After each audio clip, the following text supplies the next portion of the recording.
Hello students, Pallav physics के amazing platform पे आपका स्वागत है। तो आज हम लोग थर्मोडायनेमिक्स के क्वेश्चंस को देखेंगे। ठीक है, थर्मोडायनेमिक्स के क्वेश्चंस करेंगे, जेई मेंस के पीवाईक्यू, है ना। तो चलिए कर लेते हैं उसी को कंटिन्यू। तो जेई मेंस पीवाईक्यू थर्मोडायनेमिक्स, चलिए शुरू करते हैं। तो ये कह रहा है, for the given cyclic process CAP as shown for the gas the work done is. तो ये एक साइक्लिक प्रोसेस दिया हुआ है CAB, है ना। यहां से ये C A ये B यहां से, है ना। ये पूरा ये साइक्लिक प्रोसेस ये पूरा दिया हुआ है। ठीक है, तो वर्क डन पूछा है, इस साइक्लिक प्रोसेस में वर्क डन कितना होगा।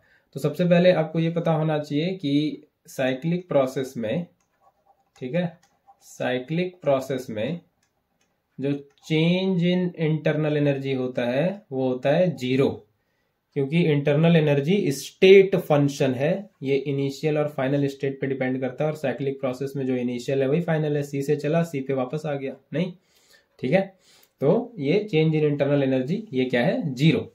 तो इससे ज्यादा हमको कुछ मतलब तो है नहीं, अभी हमको वर्क डन निकालना है। तो वर्क डन कैसे निकाल सकते हैं, तो साइक्लिक प्रोसेस में ये इस तरह से कंप्लीट क्लोज साइकिल में वर्क डन निकालने का बड़ा ही सिंपल सा फॉर्मूला है, प्रोसेस है। एक तो तरीका वो है कि आप अलग अलग प्रोसेस से निकालें और सबके वर्क डन को जोड़ें। C से A में वर्क डन कितना हुआ, A से B में कितना हुआ, B से C में कितना हुआ, और सबको फिर जोड़ें। और एक मैं सिंपल सा टेक्निक आपको बता रहा हूं, आप क्या करें, आप जो ये साइकिल है ये अपने अंदर कितना एरिया इनक्लोज कर रहा है उसका वैल्यू निकाल लें। ये वाला एरिया, ठीक है, ये वाला वैल्यू, ये वाला एरिया, ठीक है, ये वाला एरिया आपको, ये वाला जो दिख रहा है आपको, ये वाला एरिया आप निकाल लें। ये जो ब्लैक से आपको शेडेड दिख रहा है, ये वाला एरिया आप निकाल लें, तो वही हो जाएगा work done, area under cycle. तो साइक्लिक प्रोसेस में वर्क डन हम लोग निकाल सकते हैं कैसे, एरिया अंडर साइकिल। ठीक है, एरिया अंडर साइकिल, और एरिया अंडर साइकिल क्या बनेगा, work done equal to area under cycle. तो साइकिल कैसा दिख रहा है, ये एरिया अंडर साइकिल किस तरह दिख रहा है, ट्रायंगुलर एरिया दिख रहा है, और ट्रायंगल का एरिया होता है हाफ इनटू बेस। तो बेस क्या है, CA इनटू हाइट, हाइट क्या है, AB। तो ये कर लेंगे तो आराम से हम लोग वर्क डन निकाल लेंगे। CA कितना है, ये रहा CA, ये वाला। तो CA कितना है, तो C पे वैल्यू दिख रहा है ना, और A पे वैल्यू दिख रहा है, ये 5 है, और C पे वैल्यू जो है ये 1 है ना। C पे वैल्यू कितना है, ये 1 है। तो CA कितना हो जाएगा, 5 माइनस 1 4, और AB कितना हो जाएगा, A पे यहाँ 6 है, और B पे यहाँ वैल्यू 1 है। ये B पे कितना है, ये B पे है 1, और ये C और A पे कितना है, 6। ठीक है, तो चलिए हम लोग इसको वैल्यू रख लेते हैं यहाँ पे। तो ये वर्क डन हो जाएगा half into CA into B। ठीक है, तो फिर से एक बार फिगर पे चलते हैं वापस से। तो CA कितना है, ये है CA, तो A पे है 5 और C पे है 1। तो CA कितना हो जाएगा, CA हो जाएगा 5 माइनस 1 यानी कि 4 हो जाएगा, और AB कितना हो जाएगा, ये हो जाएगा कितना है, A पे है 6 और B पे है 1, तो ये हो जाएगा 6 माइनस 1, ये हो जाएगा 5। तो ये आ जाएगा हाफ इंटू 4 इंटू 5, और ये 2 2 जा 4, और ये आ जाएगा 10 जूल। ठीक है, कितना आ जाएगा, 10 जूल आंसर आ जाने वाला है। ठीक है, तो इसका सही आंसर जो हो जाएगा 10 जूल हो जाएगा। तो ये 2019 शिफ्ट 1 का क्वेश्चन है। ठीक है, तो ये हो गया, है ना,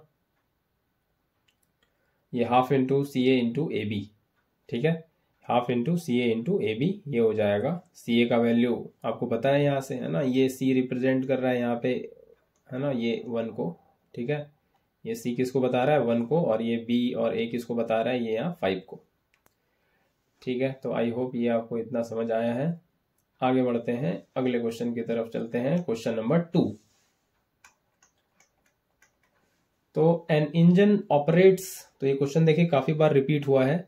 N engine operates by taking a monoatomic ideal gas through the cycle shown in the figure, the percentage efficiency of the engine is close to। तो पूछा क्या है, तो सबसे पहले ये गैस कैसा है, मोनो एटॉमिक है ना, गैस कैसा है, मोनो एटॉमिक। तो इसका डिग्री ऑफ फ्रीडम कितना हो जाएगा, 3 है ना, ये सब नोट करके रखते हैं, आगे काम आ जाए कुछ। तो मोनो एटॉमिक गैस का डिग्री ऑफ फ्रीडम 3, जो सिर्फ ट्रांसलेशनल होता है ना, वही क्या है, डिग्री ऑफ फ्रीडम। तो पूछा है इस बार percentage efficiency of the engine is close to, और ये डायग्राम दिया हुआ है, ये फिगर दिया हुआ है, और ये साइक्लिक प्रोसेस है ना, ए बी सी डी, ए से चला और ए पे आ गया, ऐसे समझ सकते हैं, ये साइक्लिक प्रोसेस है। तो ठीक है, हम लोग को एफिशिएंसी निकालना है, परसेंटेज एफिशिएंसी है ना। तो परसेंटेज एफिशिएंसी, एफिशिएंसी क्या होता है कि कितना हीट दिया गया, मतलब कितना हीट एब्जॉर्ब किया है ना, कितना हीट दिया गया, कितना हीट प्रोवाइड किया गया, और उतने दिए गए हीट में से कितने का वर्क डन हुआ, W/Q। W/Q ये होता है एफिशिएंसी, और परसेंटेज निकालना है तो 100% इस तरह से। तो W/Q ये होता है एफिशिएंसी, ये आपको पता होगा है ना, ये आपको पता होगा। तो फिर से वही लॉजिक लगाएंगे कि वर्क डन कैसे आ जाएगा, ये क्लोज्ड साइकिल है, तो वर्क डन सीधा सीधा हो जाएगा एरिया अंडर साइकिल, ये वाले एरिया अंडर साइकिल, ये हो जाएगा वर्क डन। तो वर्क डन तो बहुत आसानी से आ जाएगा, ये हो जाएगा, एरिया कितना हो जाएगा, ये कितना है, ये विड्थ कितना है, ये लेंथ ब्रेथ कह लें है ना। तो ए से डी ये वाला कितना है, ये वाला, तो V0 से 2V0 ये है V0, और ये वाला कितना है, ये वाला है 3P0, ये 3P0 से P0, तो माइनस करेंगे तो ये आएगा 2P0। तो वर्क डन हो जाएगा एरिया अंडर साइकिल, तो ये हो जाएगा 2P0 इंटू V0, और ये हो जाएगा 2P0 V0। ठीक है, ये हो जाएगा work done area enclosed under cycle, ये 2P0 V0, ये वर्क डन आ गया, तो ऊपर वाला आ गया ये। अब बात कर लेते हैं हीट एब्जॉर्ब्ड की, है ना, किसकी बात करेंगे, हीट एब्जॉर्ब्ड की बात करेंगे, कितना हीट एब्जॉर्ब हुआ है, ये हम लोग बात करेंगे। तो यहां से आपको देखना पड़ेगा क्या क्या प्रोसेसेस है, इस पे जरा फोकस करना पड़ेगा। तो ये सबसे पहले ये ए से बी प्रोसेस है ना, ये क्या है, ए से बी प्रोसेस है, ये कांस्टेंट वॉल्यूम V0 पे हो रहा है, ये किस पे हो रहा है, कांस्टेंट वॉल्यूम V0 पे हो रहा है। ठीक है, ए से बी वाला प्रोसेस कांस्टेंट वॉल्यूम V0 पे हो रहा है। तो कांस्टेंट वॉल्यूम पे अगर प्रोसेस हो रहा है ए से बी, आइसोकोरिक प्रोसेस कह सकते हैं उसको, तो इस केस में हीट एब्जॉर्ब्ड कितना हुआ, Q A से B है ना, यही है Q A से B, बिल्कुल। इस केस में हीट एब्जॉर्ब कितना हुआ, क्योंकि क्या हो रहा है कि हीट एनर्जी दे रहे हैं, वो कांस्टेंट वॉल्यूम पे उसका प्रेशर इंक्रीज कर रहा है ना, कांस्टेंट वॉल्यूम पे। तो इस केस में जो हीट एनर्जी जाता है वो होता है NCV डेल्टा T।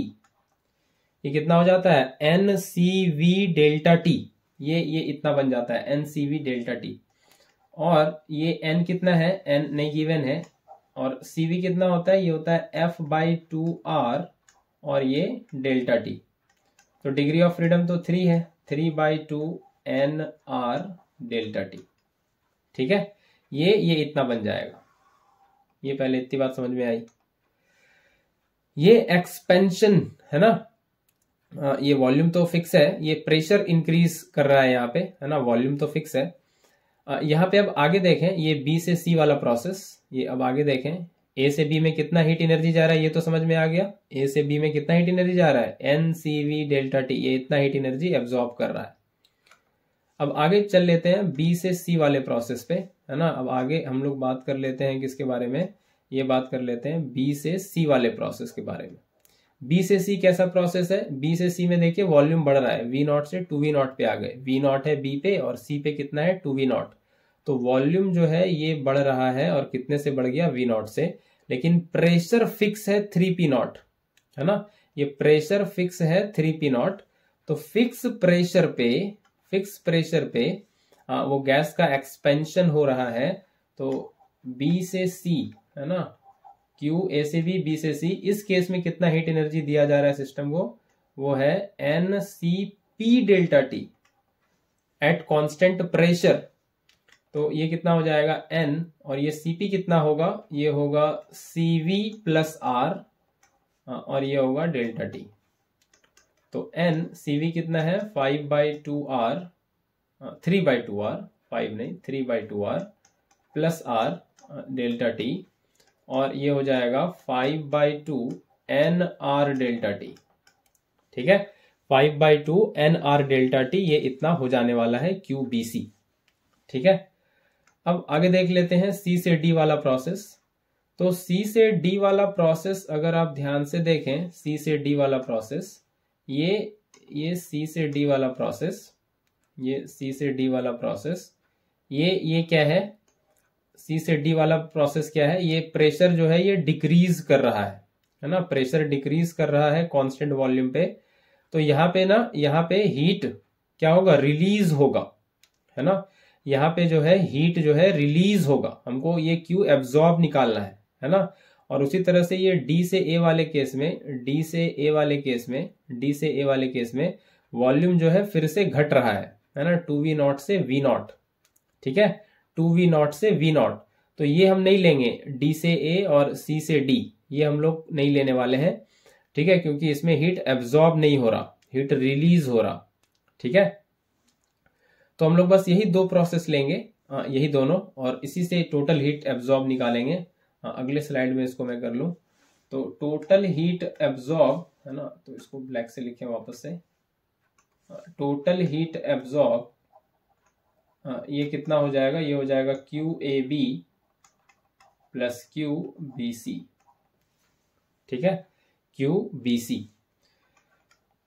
तो ये कितना हो जाने वाला है, ये हो जाएगा 3/2 NR डेल्टा टी, और ये हो जाएगा 5/2 NR डेल्टा टी। तो ये कितना हो जाएगा, ये हो जाएगा 3/2 NRTA, और ये दूसरा वाला बनेगा 5/2 NRTC, ये बनेगा NRTB। तो ये हो जाएगा 3/2 NRTB। NRTB कितना होगा, NRTB कितना हो जाएगा V0। तो यहाँ पे लिखेंगे, ये है वॉल्यूम कितना है, प्रेशर कितना है 3P0 और वॉल्यूम है V0, और यहाँ पे प्रेशर कितना है P0 और वॉल्यूम है V0। ठीक है, ये यही है यहाँ पे, हाँ बिल्कुल बिल्कुल बिल्कुल। यहाँ पे 5/2 NRTC, तो TC को देखें जरा, यहाँ पे C है, C पे प्रेशर कितना है 3P0 और वॉल्यूम कितना है 2V0। तो यहाँ पे 3P0 वॉल्यूम कितना है 2V0 माइनस, और TB पे प्रेशर कितना है 3P0 और वॉल्यूम कितना है V0। तो ये यहाँ से आगे के स्लाइड में लिखें इसको। तो Q absorbed, total heat energy जो एब्जॉर्ब्ड है वो कितना है यहाँ पे, वो है 2P0 V0, ये 3/2, ये है 2P0 V0 प्लस 5/2, ये कितना है, ये है 3P0 V0। तो ये हो जाएगा 3P0 V0, और ये हो जाएगा 15/2 P0 V0, ये हो जाएगा 21/2 P0 V0। ठीक है, 21/2 P0 V0, ये आ जाएगा इसमें। ठीक है ना, तो ये PV, ये PB और VB, ये रखना होगा वैल्यू, है ना, NRTB के कॉरेस्पॉन्डिंग। तो ये आ जाने वाला है, और यहाँ से फर्दर ये आ जाएगा, और एफिशिएंसी यहाँ से W/Q एब्जॉर्ब्ड जो हम लोग लिखे हैं, और 100% तो एफिशिएंसी करना है। तो W कितना आ गया है 2P0 V0, और Q कितना आया 21/2 P0 V0 इंटू 100%। तो ये P0 V0 कैंसिल होगा, 2 ऊपर जाएगा, ये बनेगा 400/21 परसेंटेज में, और ये अप्रोक्सीमेटली 19% आ जाएगा। ठीक है, कितना आ जाएगा 19%। तो ये जो सही आंसर है वो कितना है, ये परसेंटेज में ये 19% के आसपास आ जाने वाला है। ठीक है, तो ये था क्वेश्चन, ये साइक्लिक प्रोसेस वाला। आगे बढ़ते हैं और क्वेश्चन नंबर 3 देखते हैं। ये है क्वेश्चन नंबर 3। ठीक है, ये टेम्परेचर एंट्रोपी डायग्राम दिया हुआ है रिवर्सिबल इंजन का, रिवर्सिबल इंजन साइकिल जो फिगर में दिखाया गया है, ये टेम्परेचर एंट्रोपी डायग्राम दिया गया है ना। तो एफिशिएंसी निकालना है, तो एफिशिएंसी फिर से एफिशिएंसी क्या होगा, ये होता है W/Q, है ना। Q कितना हीट एब्जॉर्ब्ड हुआ है और उसमें से कितने का वर्क डन हुआ है, दिस इज एफिशिएंसी। W/Q यही होता है एफिशिएंसी। ठीक है, तो W निकालना होगा और Q निकालना होगा, तो फिर ये आ जाएगा, है ना। तो यहाँ पे दिख रहा है, यहाँ से कुछ इसको सपोज कर लें, इसको A कह लें, इसको B कह लें और इसको C कह लेते हैं। इस सारे पॉइंट्स को नेम कर दें, समझ में आएगा उससे। तो A से अगर स्टार्ट करके समझें तो A पे और B पे एंट्रोपी फिक्स है S0, है ना। A और B पे एंट्रोपी फिक्स है S0 और टेम्परेचर इसका बढ़ रहा है T0 से 2T0। ठीक है, B से C देखें फर्दर तो एंट्रोपी बढ़ रहा है और टेम्परेचर जो है वो घट रहा है, और C से A प्रोसेस को देखें तो एंट्रोपी घट रहा है और टेम्परेचर फिक्स है। ठीक है, तो हमको क्या निकालना है, हमको तो निकालना है वर्क डन, है ना। हमको क्या निकालना है, हमको निकालना है वर्क डन और हीट एब्जॉर्ब्ड। ठीक है, तो इसमें सबसे पहले ध्यान देने वाली बात यह है कि हीट किस प्रोसेस में एब्जॉर्ब्ड हो रहा है, A से B में या B से C में या C से A में, किस में हीट एब्जॉर्ब्ड हो रहा है। तो A से B वाले को ध्यान से देखें अगर, है ना, A से B वाले प्रोसेस को ध्यान से देखें तो एंट्रोपी फिक्स है ना। ये हीट एनर्जी मिलने से, ये हीट एब्जॉर्ब्ड होने से क्या होना चाहिए, एंट्रोपी बढ़ना चाहिए, है ना। एंट्रोपी क्या है, मेजर ऑफ डिसऑर्डरनेस। तो एनर्जी, हीट एनर्जी मिलेगा तो डिसऑर्डरनेस और बढ़ना चाहिए, है ना। एनर्जी मिलने से और डिसऑर्डरनेस बढ़ना चाहिए। तो A से B में नहीं बढ़ रहा है, सेम एंट्रोपी है S0, तो यहाँ पे कोई हीट भी एब्जॉर्ब नहीं हो रहा है इस A से B वाले प्रोसेस में। ठीक है, यहाँ पे कोई हीट भी एब्जॉर्ब नहीं हो रहा है ना।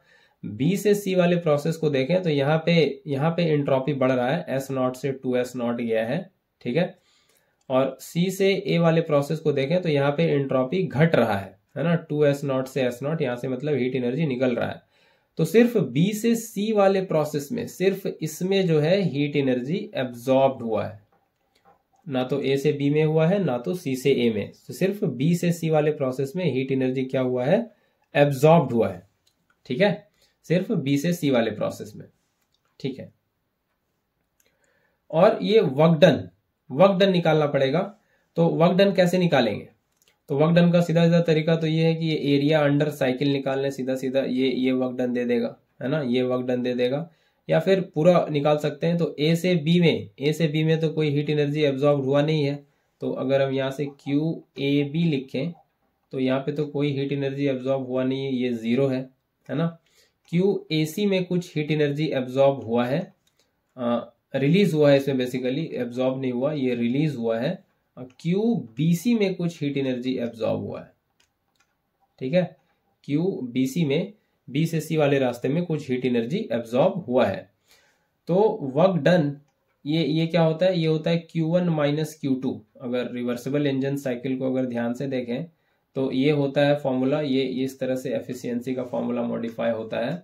W को लिखते हैं Q1 माइनस Q2 और ये बाय Q1, ये हीट एब्जॉर्ब, और ये इस तरह से हो जाता है Q1 bye Q1 minus Q2 bye Q1, ये हो जाएगा 1 माइनस Q2 बाय Q1। ठीक है, 1 माइनस Q2 बाय Q1। ठीक है, तो आगे हम बात कर लें यहाँ पे, तो ये तो A से B वाला तो 0 है, इसको रहने देते हैं साइड में। ये इसको क्या लेते हैं, हीट एब्जॉर्ब वाले को क्या लेते हैं Q1, और ये C से A वाले को क्या लेते हैं Q2, जो हीट एनर्जी रिलीज हुआ है। ठीक है, तो आगे हम लोग बात कर लें यहाँ पे, तो Q2 कितना है, ये Q2 और Q1 देखना पड़ेगा कि ये कितना है। तो ये साइक्लिक प्रोसेस है ना, ये क्या है, साइक्लिक प्रोसेस है। तो साइक्लिक प्रोसेस में चेंज इन इंटरनल एनर्जी तो 0 होता है कि नहीं। चेंज इन इंटरनल एनर्जी क्या होता है, 0।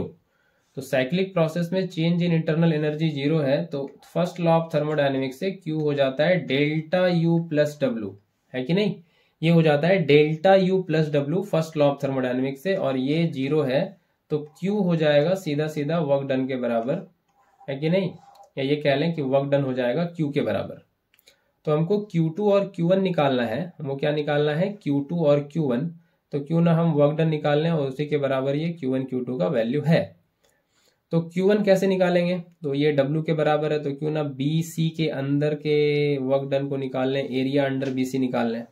तो एरिया अंडर BC निकालना है तो ये वाला निकालना पड़ेगा, ये वाला, ये पूरा निकालना पड़ेगा, एरिया अंडर BC, ये पूरा निकालना पड़ेगा, एरिया अंडर BC ये पूरा निकालना पड़ेगा, ठीक है।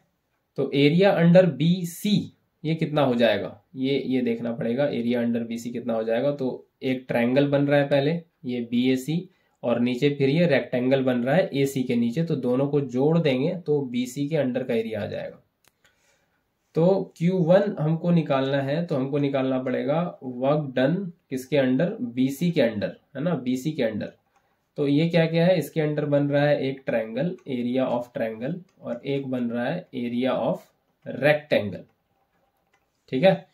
तो एरिया ऑफ ट्रायंगल है हाफ इंटू, देख लेते हैं वापस से फिगर, तो ये area of triangle ABC half into base, base AC है, और AC का लेंथ कितना है 2S से S0 यानी कि S0, और हाइट, हाइट कितना है ये T0 से 2T0 यानी कि T0, ये है हाइट।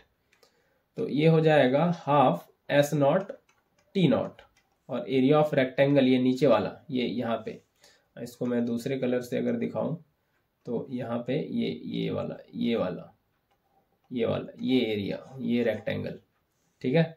ये रेक्टेंगल का एरिया कितना हो जाएगा, तो ये हो जाएगा 2S से S0 S0, और ये T0 यहाँ से यहाँ तक ये T0 हो जाएगा।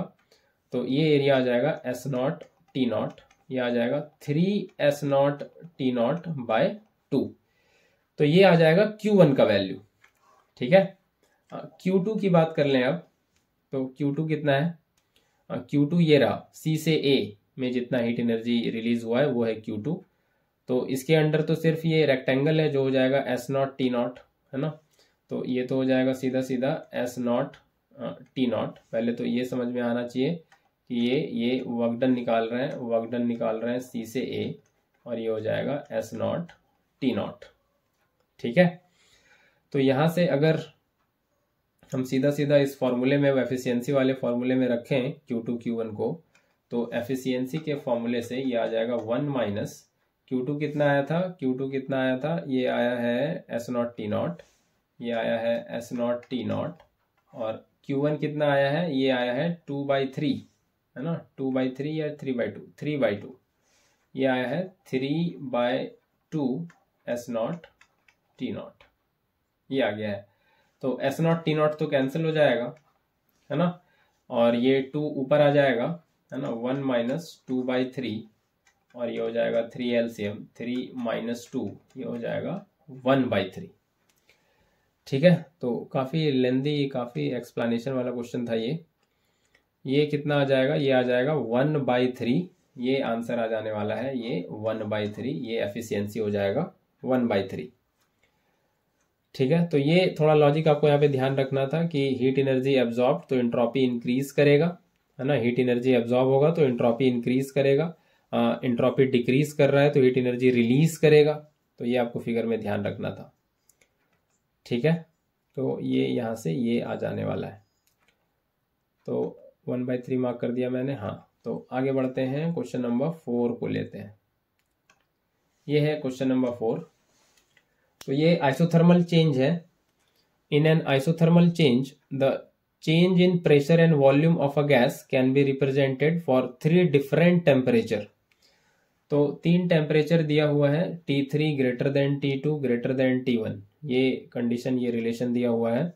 प्रेशर वर्सेस वॉल्यूम का ग्राफ, ये कर्व है, ये T3 ज्यादा है T2 से, ये T1 ज्यादा है, और ये आइसोथर्मल प्रोसेस है।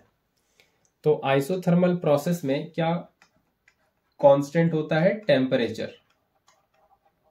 आइसोथर्मल प्रोसेस में क्या कांस्टेंट है, टेम्परेचर कांस्टेंट है आइसोथर्मल प्रोसेस में, और इसमें हो जाता है pressure inversely proportional to volume. Isothermal process में कांस्टेंट टेम्परेचर पे pressure inversely proportional to volume होता है और इसको कह सकते हैं पीवी इक्वल्स टू कांस्टेंट, है ना, पीवी इक्वल्स टू कांस्टेंट, ठीक है। और टेम्परेचर होता है कांस्टेंट, है ना, कांस्टेंट टेम्परेचर पे pressure inversely proportional to volume है।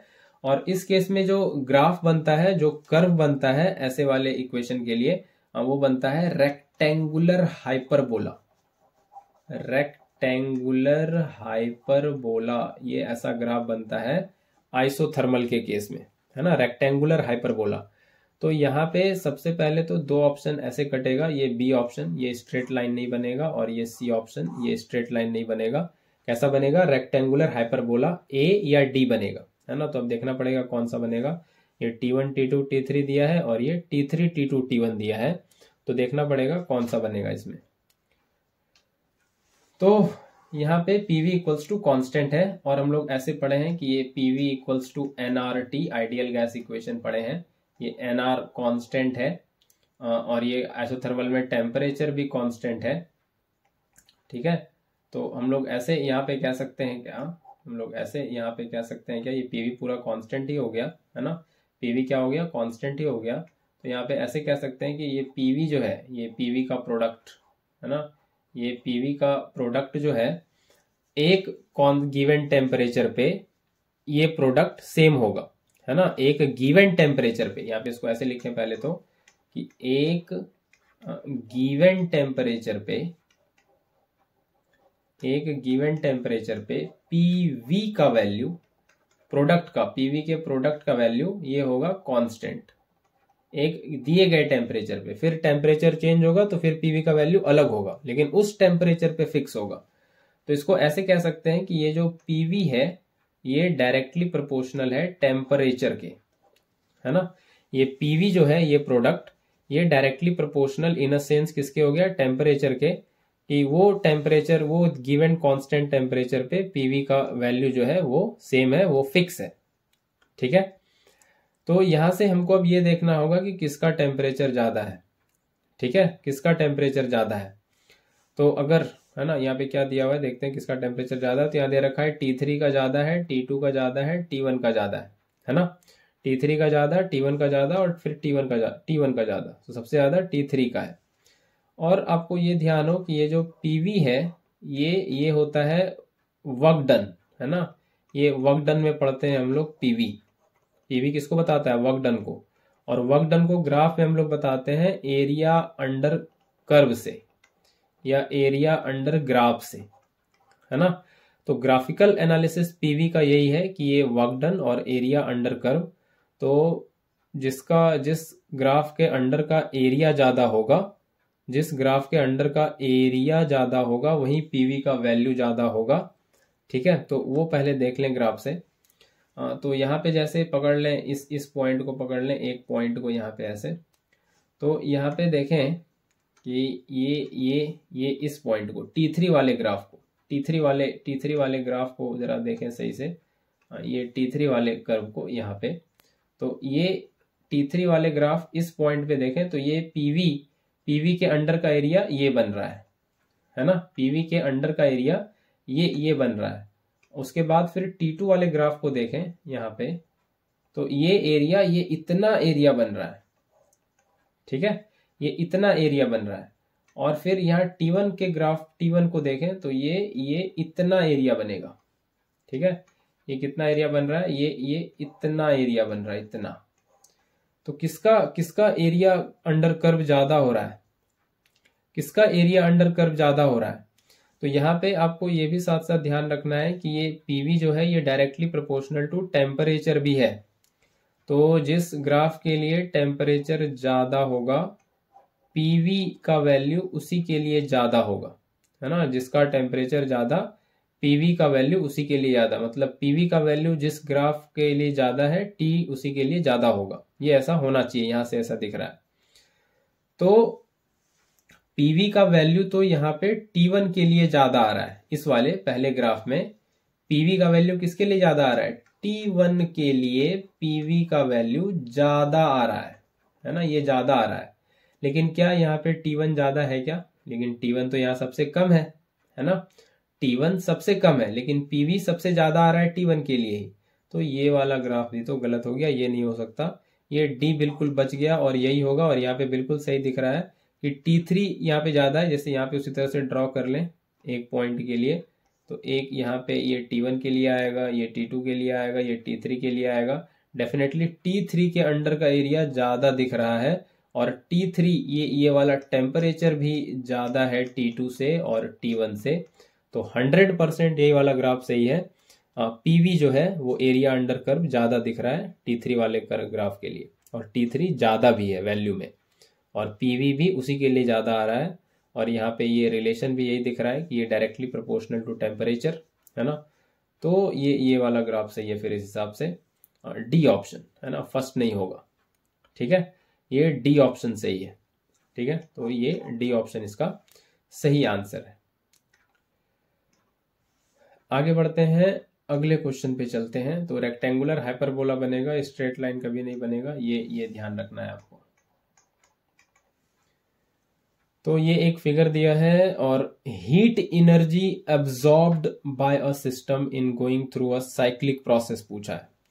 तो सबसे पहले तो इस क्वेश्चन में ये आपको ध्यान रखना है कि साइक्लिक प्रोसेस है तो क्या होगा, चेंज इन इंटरनल एनर्जी होगा 0।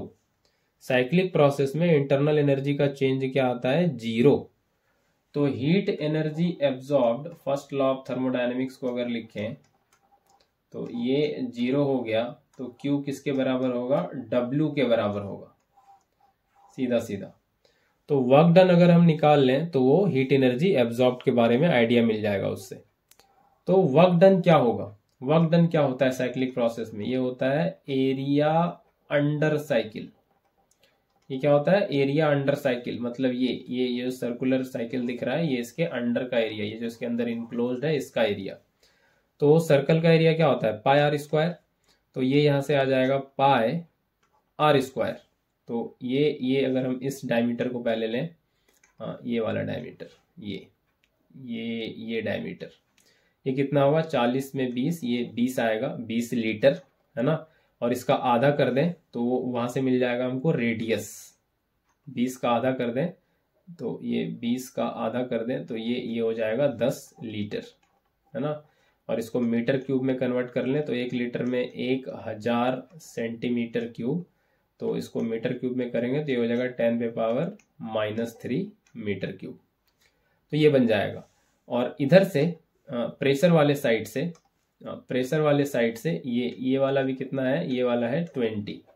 इसको फिर आधा कर लें तो ये इधर से ये रेडियस आ जाएगा, ये कितना आ जाएगा, ये आ जाएगा 10 किलो पास्कल, तो 10⁻³ पास्कल, ठीक है। तो यहां से पाई आर इंटू आर ये आ जाएगा, तो पाई आर कितना है, आर है एक तरफ से 10 इंटू 10⁻³ और इधर से है 10 इंटू 10⁻³ तो ये तो कैंसिल हो जाएगा, ये आ जाएगा 100 पाई। कितना आ जाएगा, 100 पाई, ये दिख रहा है 100 पाई आने वाला है, और यहाँ पे लिखेंगे हम लोग 100 पाई, ठीक है।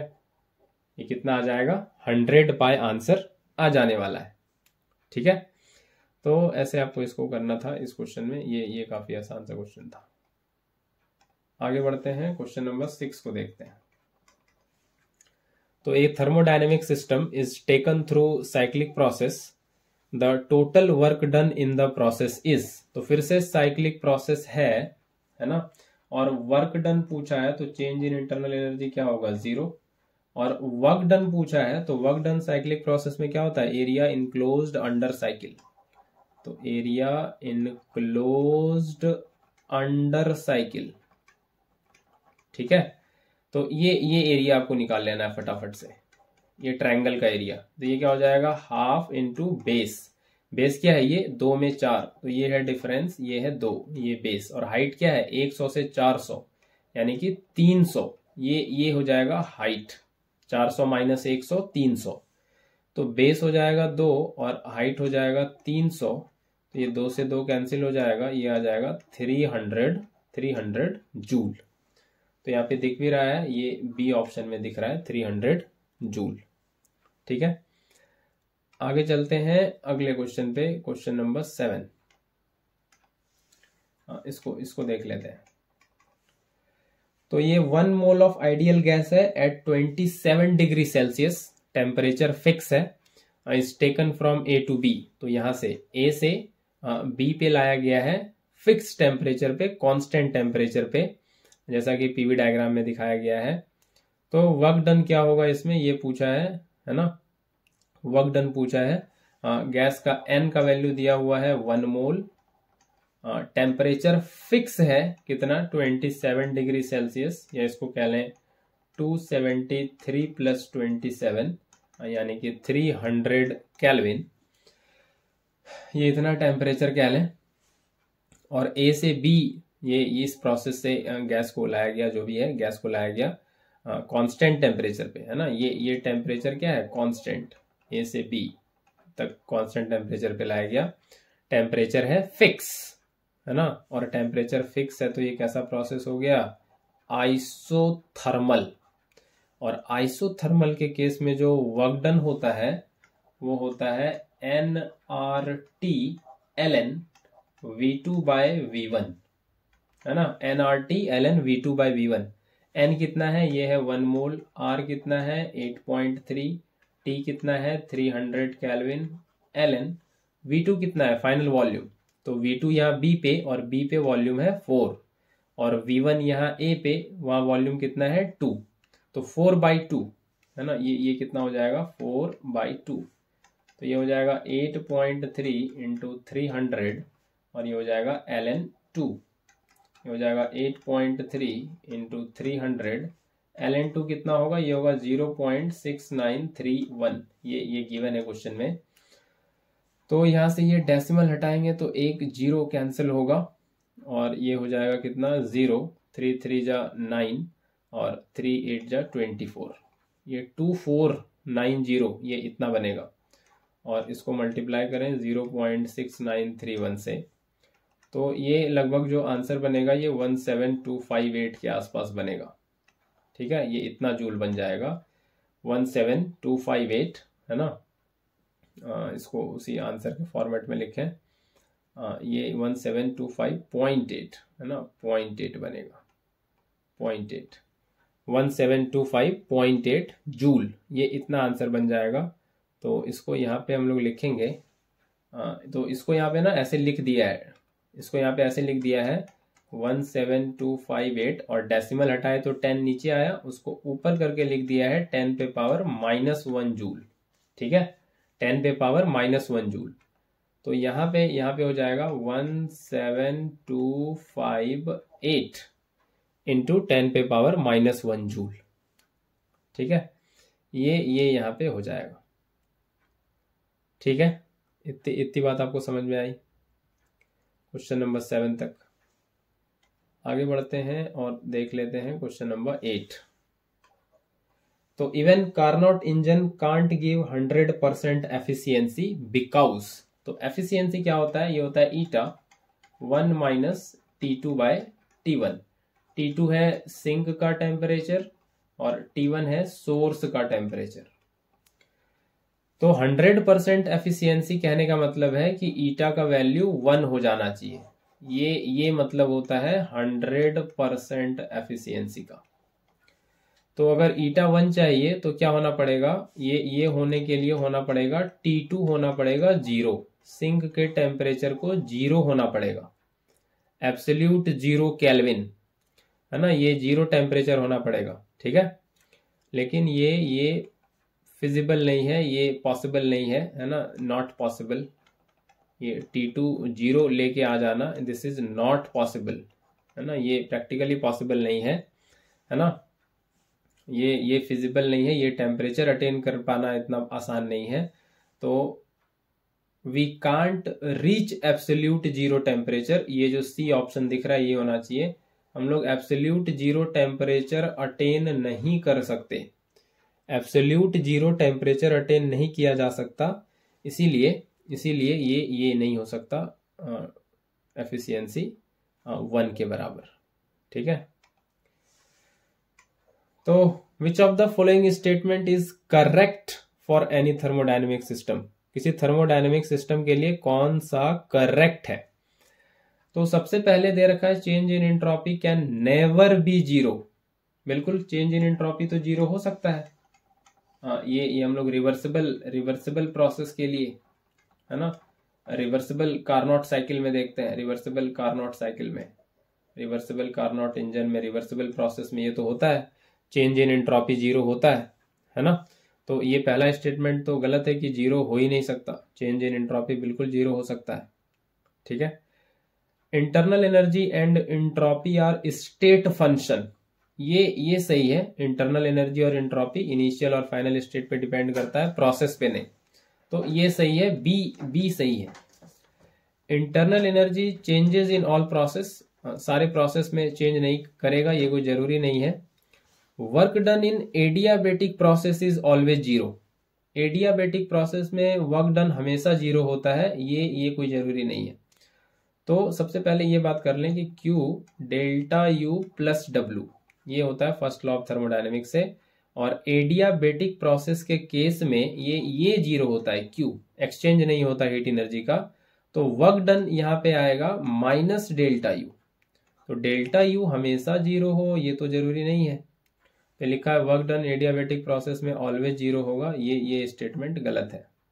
Internal energy changes in all process, तो पहले तो ये गलत लिखा है क्योंकि इंटरनल एनर्जी स्टेट फंक्शन है, प्रोसेस पे डिपेंड करता ही नहीं।